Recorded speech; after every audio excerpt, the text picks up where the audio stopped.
1 verse 1. Paul, a servant of Jesus Christ, called to be an apostle, separated unto the gospel of God. See, it says the epistle of Paul, the apostle, to the Romans.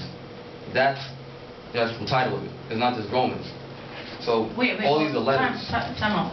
Romans chapter 3? No, we just read chapter 1 verse 1. Oh, chapter 1 verse 1. That before every epistle, he writes his name. Alright, so it says... all of these letters. So it says, greetings from Paul. This is actually mine's from the NIV. All right, go ahead. Just to compare, because there's some people that have an NIV. Greetings from Paul. This letter is from Paul, a slave of Christ Jesus, chosen by God to be an apostle and sent out to preach his good news. So it lets you know this is a letter from Paul. So it's the same. That's what the point of the matter was, that this is Paul writing to Hebrew Israelites scattered in Rome. Churches always like to use all these books, try to say that this is Paul speaking to Gentiles here and there, in which they don't teach you that our people can be spiritual Gentiles as well. We're going to get into that later. Alright, read Romans 3 verse 1 through 4. Romans chapter 3 verse 1. What advantage then hath the Jew, or what profit is there of circumcision? Much every way, chiefly because that unto them were committed the oracles of God. For what if some did not believe? Shall their unbelief make the faith of God without effect? God forbid.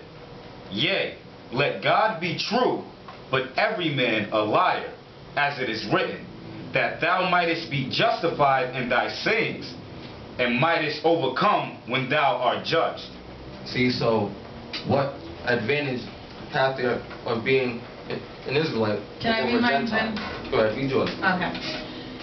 Romans chapter 3, verse 1 to 3, 1 to 4. Then what's the advantage of being a Jew? Is there any value in the ceremony of circumcision? Yes, there are great benefits. First of all, the Jews were entrusted with the whole revelation of God. True, some of them were unfaithful, but just because they were unfaithful, does that mean God will be unfaithful? Of course not. Even if everyone else is a liar, God is true, as the scriptures say about him. You see, so the whole point is also, Brother Jimmy, I think I need for you to read Psalms 147, verses 19 and 20. We're going to show you in the New and in the Old that it was always the Hebrew Israelites, the most